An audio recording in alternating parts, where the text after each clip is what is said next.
ल फेरि पनि स्वागत छ तपाईहरुलाई आजको यस नयाँ भिडियोमा। धेरै भाइ बहिनीहरुको कमेन्ट आएको थियो, सर बोटनीबाट सोध्ने प्रोबेबल क्वेशन्सहरु के हुन्, कस्ता क्वेशन्सहरु सोध्छन् भन्ने कुरा कमेन्टमा थुप्रै विद्यार्थीहरुले सोध्नु भएको थियो। त्यही अनुसार मैले तपाईहरुको डिमान्ड अनुसार चाहिँ मैले एउटा भिडियो बनाउन आँटेको छु। सो ढिलो नगरिकन अब डाइरेक्टली हामी भिडियो तर्फ लाग्छौं है त। सो बोटनीमा पढ्नुपर्ने मेन कुराहरु तपाईले लाइफ साइकल हो के। बोटनीमा थुप्रै लाइफ साइकलहरु छ। त्यो लाइफ साइकलहरु सबै पढ्नु पर्दैन, केही इम्पोर्टेन्सहरु छ, 3-4 वटा लाइफ साइकल पढे त्यतिले पुग्छ के। हुन त थुप्रै लाइफ साइकल्सहरु पढ्नु पर्छ यो टपिक भित्र है। सो कुन लाइफ साइकल्सहरु अति नै महत्त्वपूर्ण छ त्यो कुराहरु पनि भन्छु है। सो सुरुमा हामी करिकुलमबाटै जान्छौं। करिकुलम हेर्दै म सबै कुराहरु भन्दिन्छु। सुरुमा तपाईले यो च्याप्टर हेरिहाल्नु है, कुन युनिटमा कुन टपिक रहेको छ। युनिट 1 मा लाइफ कम्पोनेन्टको बारेमा हामी पढ्छौं, त्यसबाट प्रश्न चाहिँ सोध्छ। अब युनिट 1 लाइफ कम्पोनेन्ट भन्ने टपिकबाट कति मार्क्स सोध्छ त एक्जाममा, त्यो पनि जान्नु पर्छ है।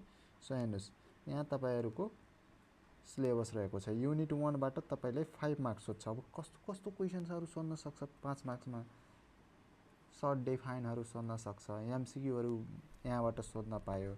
यानी सबभन्दा बढी मार्क्स कुन च्याप्टरबाट सोधिरहेछ तपाईले यो थाहा पाउनु पर्छ है।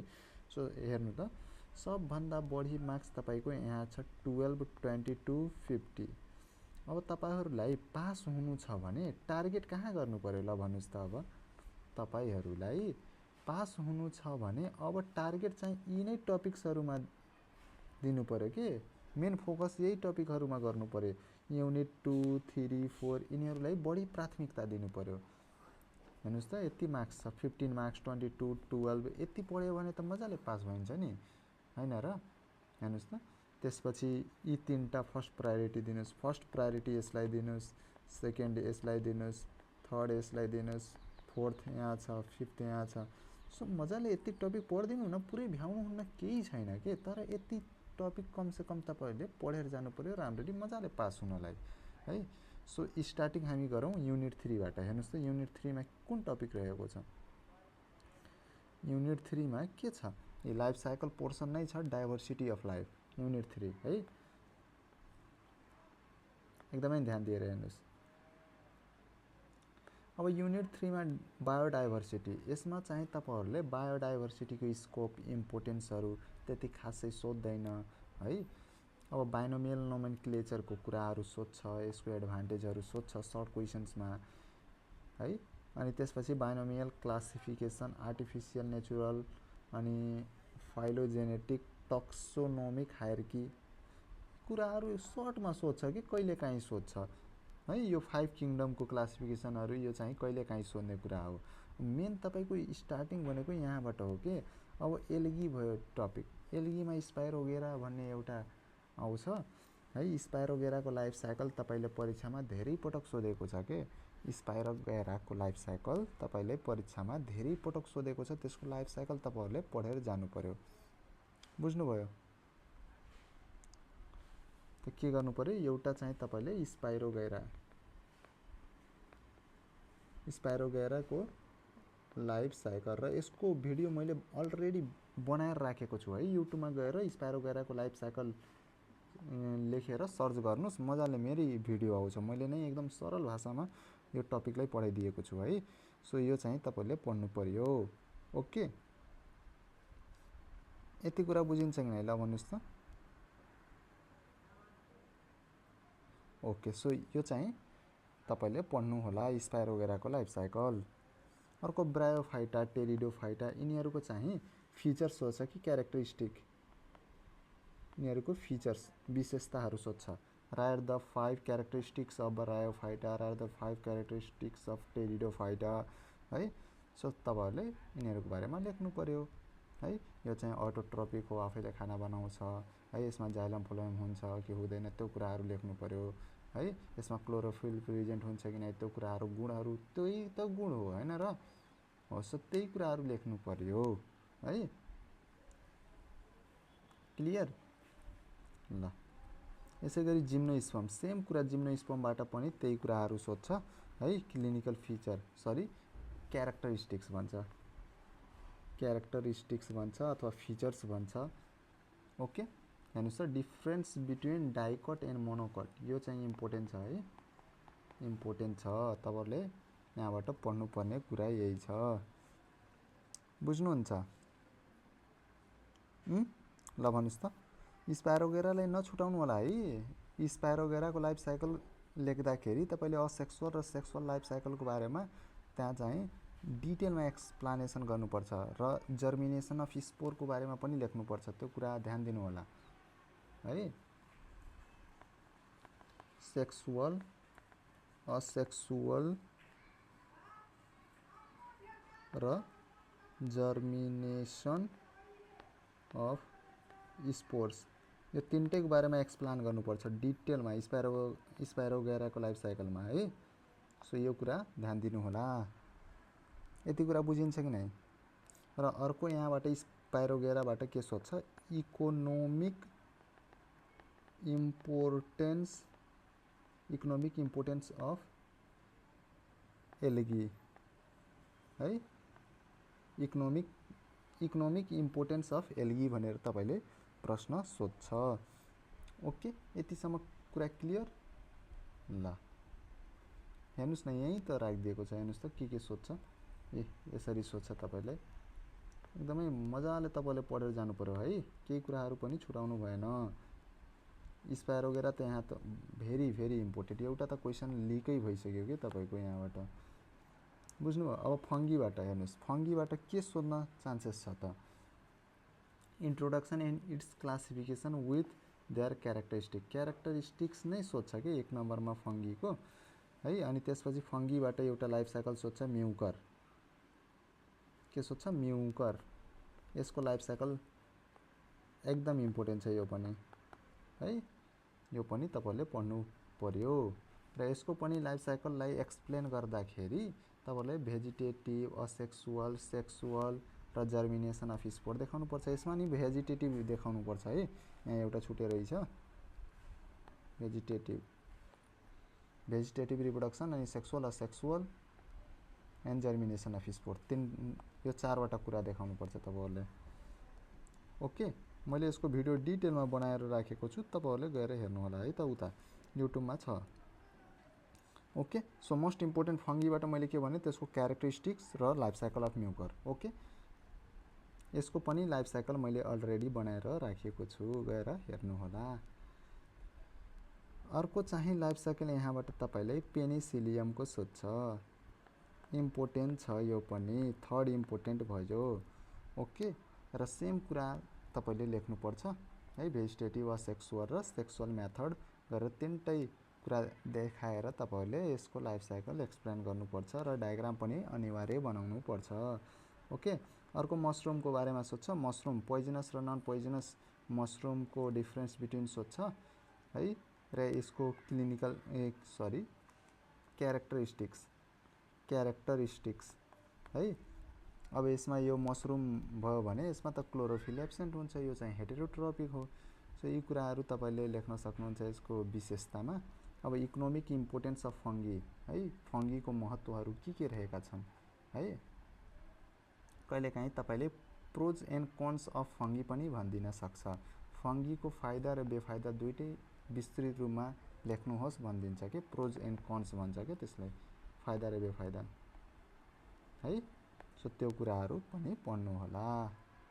ओके, ल अब हामी लाग्छौं अर्को ब्याक्टेरिया भन्ने टपिक है। अब ब्याक्टेरियाबाट के सोध्न सक्छ त, introduction characteristics with the typical structure of bacteria, एउटा त स्ट्रक्चर बनाउन दिन सक्छ तपाईलाई है। Okay, classification on the basis of shape, flagella, nutrition, त्यसको क्लासिफिकेसन, ब्याक्टेरियालाई क्लासिफाई गर्नुस्। ग्राम स्टेनिङ, यो चाहिँ तपाईहरुले सेकेन्ड इयरमा जानुहुन्छ भने क्लिनिकल प्याथोलोजी भन्ने एउटा बुक छ, त्यसमा तपाईहरुले यसको बारेमा डिटेलमा पढ्नुहुन्छ है। Coach postulates, bacterial growth curve, economic importance of bacteria, very important, this one is very important यहाँ है। अहिलेलाई चाहिँ इम्पोर्टेन्ट चाहिँ यो छ, र यो चाहिँ स्ट्रक्चर अफ ब्याक्टेरिया, यो चाहिँ सोध्न सक्छ। यो क्लासिफिकेसन अलि लेस इम्पोर्टेन्ट छ तर सोध्न सक्छ है। सो ध्यान दिनु होला। ओके ल अब हामी भाइरस टपिकमा जान्छौँ। ओके सो भाइरसको सुरुमा क्यारेक्टरिस्टिक्स नै सोध्छ, त्यसै गरी ब्याक्टेरियाको क्यारेक्टरिस्टिक्स सोधिहाल्छ तपाईहरुलाई, इम्पोर्टेन्ट हुन्छ। क्यारेक्टरिस्टिक्स त एकदम इम्पोर्टेन्ट हुन्छ क्या। र यो चाहिँ हेर्नुस्, भाइरस र ब्याक्टेरियाको डिफरेन्स बिट्विन एकदम इम्पोर्टेन्ट छ। फिक्सै क्वेसन हो यो त, नछोड्नुस्, पढेरै जानुस्। ओके ल अब यो चाहिँ लाइफ साइकल अफ ब्याक्टेरियोफेज त्यति इम्पोर्टेन्ट छैन है। मेन इकोनोमिक इम्पोर्टेन्सहरु तपाईहरुले पढेर जानु पर्यो। ओके र डिफरेन्स बिट्विन त नछुटाउनु होला। यहाँबाट सोध्ने भनेको यति हो कि क्यारेक्टरिस्टिक्स सोध्छ, अनि डिफरेन्स बिट्विन सोध्छ, अनि त्यसपछि इकोनोमिक इम्पोर्टेन्स सोध्छ, अनि त्यही कुरा हो, योभन्दा बाहेक केही सोध्दैन। अब लाइकेनको इकोनोमिक इम्पोर्टेन्स अनि यसको क्यारेक्टरिस्टिक्स त्यही कुराहरु सोध्छ है। सो सामान्य यसको बारेमा पढेर जाँदा हुन्छ। सो यतिबाट तपाईले 22 मार्क्ससम्मको सोध्छ है। ल सो हेर्नुस् त कतिको महत्त्वपूर्ण छ, एकदम इम्पोर्टेन्ट छ है। मजाले तपाईहरुले पढेर जानु पर्यो। यहाँबाट के कुराहरु पढ्नु पर्छ मैले सरलक्क सबै कुराहरु भनिसके है। यो जुन ग्राम स्टेरिङ भयो, कोच पोस्टुलेट्स भयो, यिनीहरु सर्ट क्वेसनमा पनि सोध्न सक्छ के, डिफाइनहरुमा सोध्न सक्छ। अरु टपिक्सहरुबाट चाहिँ तपाईहरुलाई एमसीक्यू बनाएर सोध्न सक्छ। सो त्यो कुरा ध्यान दिनु होला। ओके ल सो हेर्नुस् त अर्को चाहिँ हाम्रो युनिट 4 रहेको छ। युनिट 4 बाट हेर्नुस्, diffusion, osmosis, transpiration, photosynthesis, respiration यी टपिकहरु छन्। यहाँबाट त यस्तो इम्पोर्टेन्ट क्वेसनहरु सोध्छ। हेर्नुस् त सुरुमा त यहाँबाट एक्सपेरिमेन्ट एउटा सोध्छ के, एक्सपेरिमेन्ट टु डेमोन्स्ट्रेट डिफ्युजन एकदम important. Factor affecting diffusion, diffusion र ओस्मोसिसको डिफरेन्स बिट्विन है, डिफरेन्स बिट्विन सोध्छ। ट्रान्सपिरेसनमा पनि एक्सपेरिमेन्ट रहेको छ है। सो यो कुराहरु पनि सोध्न सक्छ। अनि सुरुमा अब हामी डिफ्युजनमा के सोध्छ त्यो कुराहरु हेरिहालौं। डिफ्युजनको डेफिनेसन भयो है, अनि एक्सपेरिमेन्ट डिफ्युजनको भयो, फ्याक्टर इफेक्टिङ भयो, अनि इम्पोर्टेन्स यसको पढ्नु होला मेडिकल्समा। अब अस्मोसिसको डेफिनेसन है, अनि त्यसपछि तपाईहरुले यहाँबाट प्लाज्मोलाइसिसको बारेमा तपाईहरुले पढ्नु पर्यो। प्लाज्मोलाइसिसको बारेमा, डिप्लाज्मोलाइसिस, अनि एक्सपेरिमेन्ट यहाँ छ। यो महत्त्वपूर्ण छ कि यहाँबाट एक्सपेरिमेन्ट धेरै महत्त्वपूर्ण छ है। पोटाटो अस्मोस्कोप एन्ड एग मेम्ब्रेन मेथडबाट, अनि फ्याक्टर इफेक्टिङ अस्मोसिस एकदम इम्पोर्टेन्ट छ यो। ट्रान्सपिरेसनमा पनि एउटा एक्सपेरिमेन्ट छ हेर्नुस् त, बेलजारको। एक्सपेरिमेन्ट मध्ये एउटा एक्सपेरिमेन्ट कन्फर्म सोध्छ के, डाइकट र मोनोकटको डिफरेन्स बिट्विन हेर्नुस् एकदम इम्पोर्टेन्ट छ। ओके फ्याक्टर इफेक्टिङ ट्रान्सपिरेसन, त्यसपछि गटेसन भनेको के हो, इट्स डिफरेन्स विथ ट्रान्सपिरेसन, फरक के छ गटेसन र ट्रान्सपिरेसनको डिफरेन्स बिट्विन सोधिन्छ। इम्पोर्टेन्स र डिसएडभान्टेज अफ ट्रान्सपिरेसन, तपाईले के भन्छ, ट्रान्सपिरेसन इज अथवा ट्रान्सपिरेसन इज अ ब्याड इभिल्स भनेर एक्सप्लेन गर्न दिदिन्छ के। कतै मैले यो क्वेसन हेरेको थिएँ, ट्रान्सपिरेसन इज ब्याड इभिल भनेर, अथवा importance and disadvantage of transpiration भनेर तपाईले सोध्न सक्छ। Very important, very very very important, एकदम इम्पोर्टेन्ट। यो त कन्फर्म क्वेसन हो है। र यो एक्सपेरिमेन्ट मेन फोकस यी कुराहरुमा दिनु होला है। एक्सपेरिमेन्टहरु सबै पढेर जानु होला मजाले, त्यहीबाट प्रश्नहरु सोध्छ। अर्को फोटोसिन्थेसिस हेर्नुस् त, फोटोसिन्थेसिसबाट के कस्तो प्रश्नहरु सोध्न सक्छ त। फोटोसिन्थेसिस भनेको के हो त्यो कुरा जान्नु पर्छ है। अनि त्यसपछि फोटोसिन्थेटिक पिगमेन्ट्सको ओभरअल विथआउट स्ट्रक्चर भनिदिएको छ। स्ट्रक्चर जान्नु पर्दैन, यसको इन्ट्रोडक्टरी पार्टहरु पढ्नु होला। अनि यहाँ छ एउटा है एक्सपेरिमेन्ट, यो चाहिँ एक्सपेरिमेन्ट पढेर जानु होला। अर्को पनि एक्सपेरिमेन्ट छ, सबै एक्सपेरिमेन्ट यहाँबाट हेरेर जानुपर्छ है तपाईहरुलाई। अनि फ्याक्टर इफेक्टिङ फोटोसिन्थेसिस, अनि त्यसपछि फोटो रेस्पिरेसनको डेफिनेसन, एडभान्टेज डिसएडभान्टेज इम्पोर्टेन्ट छ यो पनि। Translocation of photosynthates importance. So यहाँबाट तपाईहरुले यति कुरा जान्नुपर्छ, एक्सपेरिमेन्ट, अनि त्यसपछि यसको चाहिँ एडभान्टेज डिसएडभान्टेजहरू तपाईँले मजाले हेरेर जानु पर्यो है। फोटोसिन्थेसिस भनेको के हो त्यो प्रोसेसहरूको बारेमा लेख्नु पर्यो नि। कहिलेकाहीँ सोधिदिन्छ सर्ट नोट त लेख्न सक्नु पर्यो नि हैन। इम्पोर्टेन्सहरू थाहा छ भने त सर्ट नोट आफैले मिलाएर लेख्न सक्नुहुन्छ। सर्ट नोट लेख्नको लागि तपाईँले के चाहियो त? डेफिनेसन थाहा छ, डेफिनेसन लेख्नु सुरुमा हैन। त्यसपछि त्यसको फिचर्सहरू थाहा छ कि फ्याक्टर इफेक्टिङ थाहा छ त्यो लेख्नुहोस्। त्यसपछि त्यसको इम्पोर्टेन्ट थाहा छ त्यो लेख्नुहोस् हैन। यति कुराहरू समावेश गर्नुभयो भने तपाईँको सर्ट नोट तयार हुन्छ के। कुनै पनि टपिक यदि सर्ट नोट सोधेको छ भने यसरी नै लेख्नु पर्यो। डेफिनेसन लेख्नु पर्यो, त्यसको विशेषताहरू के छ, इम्पोर्टेन्सहरू के छ, त्यही कुराहरू तपाईँले लेख्न सक्नुहुन्छ है। त्यसलाई केले प्रभाव पार्छ, फ्याक्टर इफेक्टिङ, ती कुराहरू समावेश गरेर तपाईँले कुनै पनि टपिकको सर्ट नोट तयार पार्न सक्नुहुन्छ है। सर्ट नोट पनि सोधिरहेको हुन्छ हेर्नुहोस् त। अब रेस्पिरेसन सोध्यो, यहाँ रेस्पिरेसनबाट दुईटा एक्सपेरिमेन्ट छ, तपाईँले हेर्नु पर्यो है त। सो महत्त्व चाहिँ यहाँ एक्सपेरिमेन्ट रहेको छ। ओके, हेर्नुहोस् टपिक धेरै ठुलो छ। यहाँबाट एउटा मैले पोसिबल चाहिँ अस्मोसिस र डिफ्युजनको डिफरेन्स बिट्विन एकदम म्याक्सिमम सोध्ने क्वेसन रहेको छ है। अथवा ट्रान्सपिरेसन फोटोसिन्थेसिसको डिफरेन्स बिट्विन, ट्रान्सपिरेसनको एडभान्टेज डिसएडभान्टेज, एडभान्टेजेसबाट डिसएडभान्टेजबाट पनि धेरै पटक सोधेको छ। पास्ट क्वेसन्सहरू हेर्न सक्नुहुन्छ। अर्को जेनेटिक्स हेर्नुहोस् त, जेनेटिकबाट पनि धेरै पटक सोधेको छ। जेनेटिक त एकदम मोस्ट इम्पोर्टेन्ट टपिक रहेको छ है। मेन्डल्स लबाट एकदम कन्फर्म क्वेसन हो, बुझ्नुहुन्छ। बाँकी त यहाँबाट डेफिनेसनहरू मात्र सोध्ने हो। मेन्डल लबाट एकदम इम्पोर्टेन्ट छ है। मेन्डल ल एकदम राम्ररी पढेर जानु पर्यो तपाईँले। जेनेटिक कोडोन्सको कुरा भयो, म्युटेसनको कुरा भयो, यहाँबाट पनि क्वेसन सोधिरहेको हुन्छ है।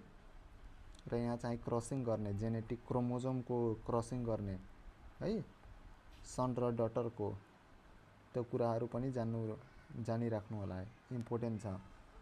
ओके, सो ओभरअल तपाईँले म्युटेसन पढ्नु पर्यो, म्युटेसनको टाइप्सहरू है, मजाले तपाईँले पढेर जानु पर्यो। ओके, अरू त सामान्य यहाँ क्रोमोजोनल डिसअर्डरहरूको बारेमा रहेको छ, तपाईँलाई यो चाहिँ हेरेर जानु होला है। अब यहाँ डाउन सिन्ड्रोम भने के हो, इडवर्ड सिन्ड्रोम, टर्नर, काइल-फिल्टर अटिजम है, एल्बिनिजम, अल्जाइमर डिजिज, हेमोफिलिया, यी डिजिजहरूको बारेमा जानिराख्नु होला।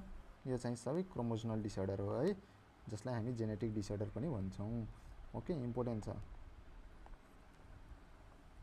सबै हेरेर जानु होला। यहाँबाट सोध्ने यही हो, अरू खासै यहाँबाट केही पनि सोध्दैन। ओके,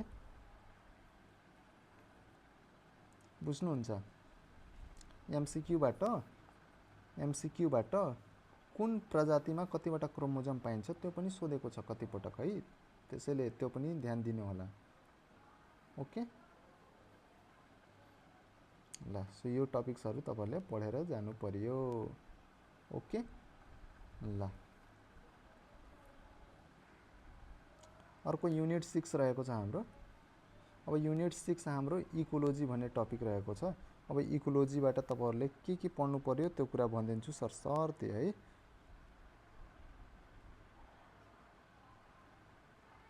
अब इकोलोजीबाट हेर्नुहोस् त, कन्सेप्ट अफ इकोलोजी, अब यसको डिफाइनहरू, टर्मिनोलोजिजहरू तपाईँहरूले मजाले पढ्नु होला।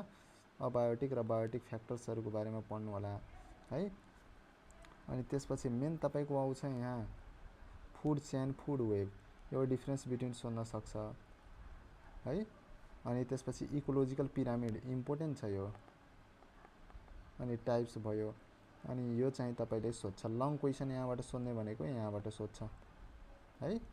पोन्ड इकोसिस्टम र फरेस्ट इकोसिस्टम, ग्रासल्यान्ड इकोसिस्टम पनि पोहोर साल थियो, अहिले हटाएको जस्तो छ है, अहिले हटाएको छ। यो दुईटा इकोसिस्टम तपाईँले पढ्नु पर्यो।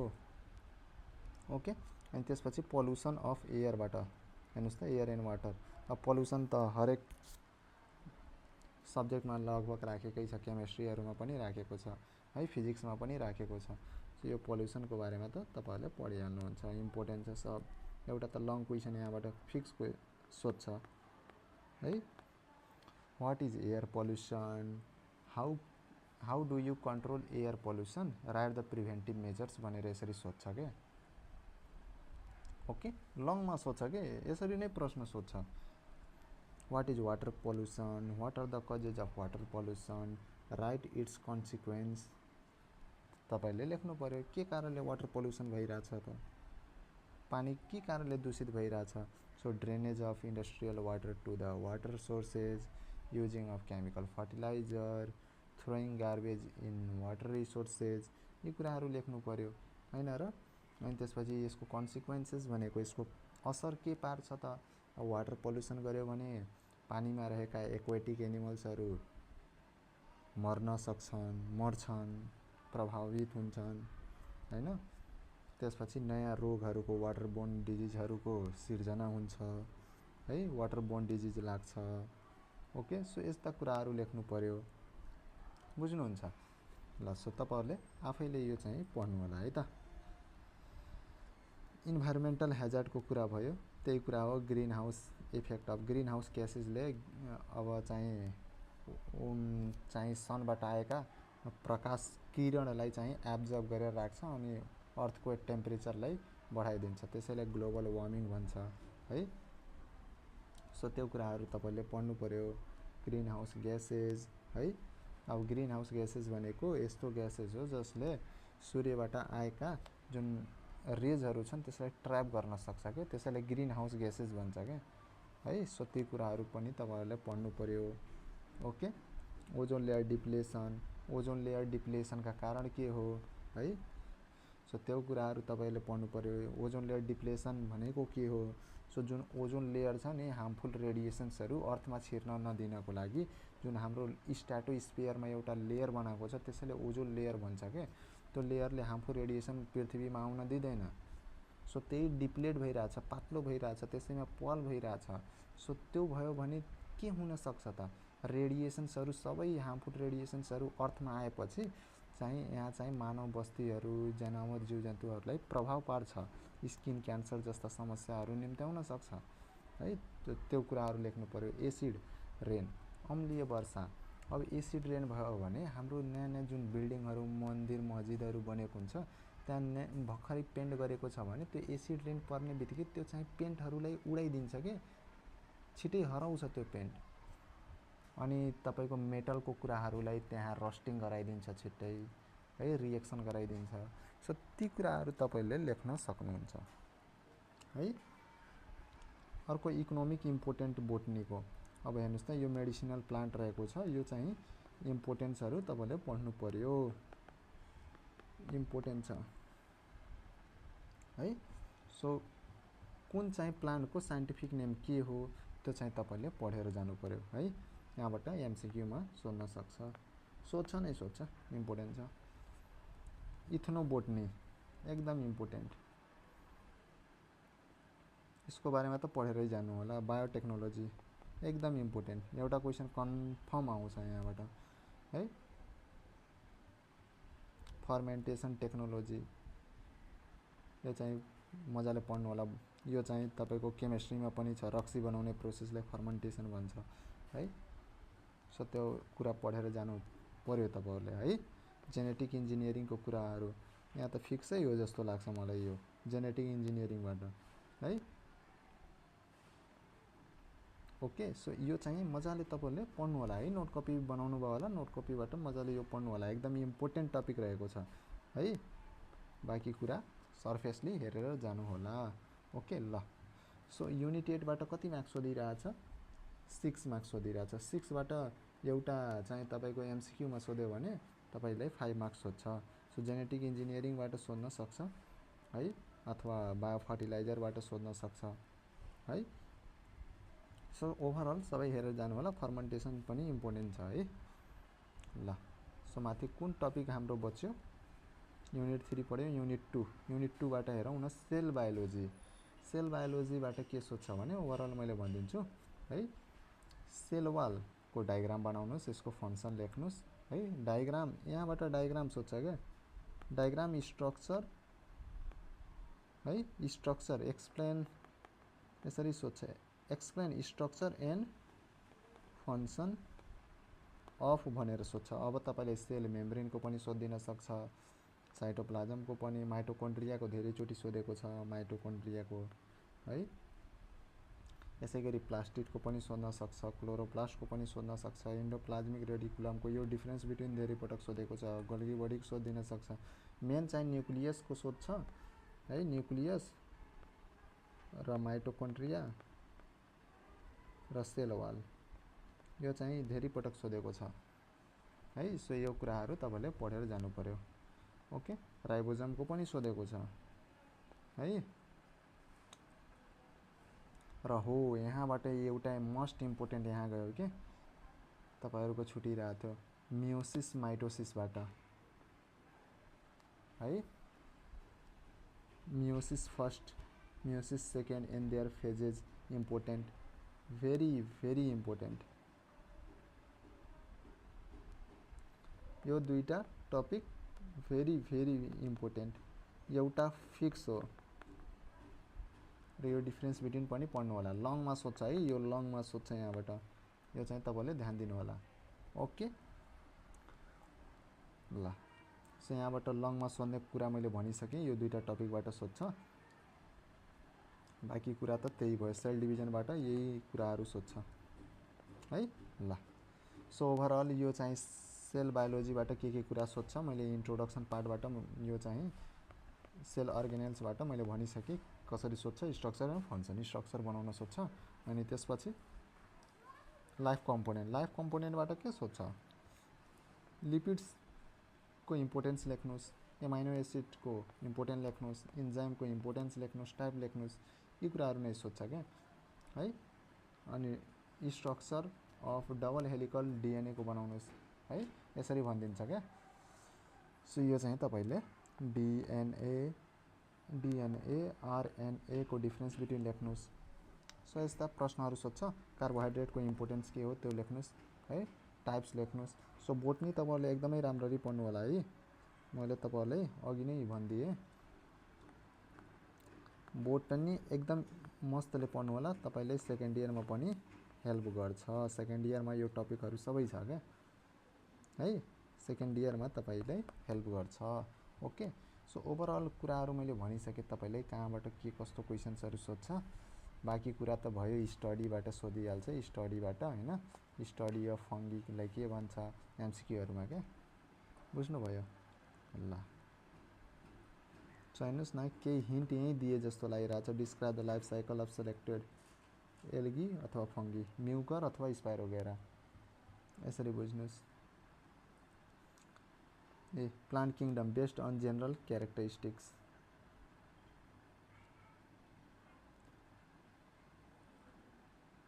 different physiological process in the plant body, explain the life component, cell structure and functions। हेर्नुस् यसरी सोध्न सक्छ, हेर्नुस्। सो यो चाहिँ तपाईले हेर्नु होला है, यसरी नै प्रश्न तपाईले सोध्छ। ओके ल, सो मैले जुन कुराहरू इम्पोर्टेन्ट छ त्यो कुराहरू मैले भनिदिएको छु। अब तपाईलाई एउटा डाइरेक्सन मैले दिइसकेँ कि स्टार्टिङ कहाँबाट गर्ने, स्टार्टिङ चाहिँ युनिट 3 बाट गर्नु, लाइफ साइकलबाटै गर्नुस्, यहीँबाट बढी मार्क्स आउँछ है त। ल, सो होप तपाईहरुले बुझिसक्नु भयो होला सबै कुरा। ल, सो आजलाई यति, थ्याङ्क यू।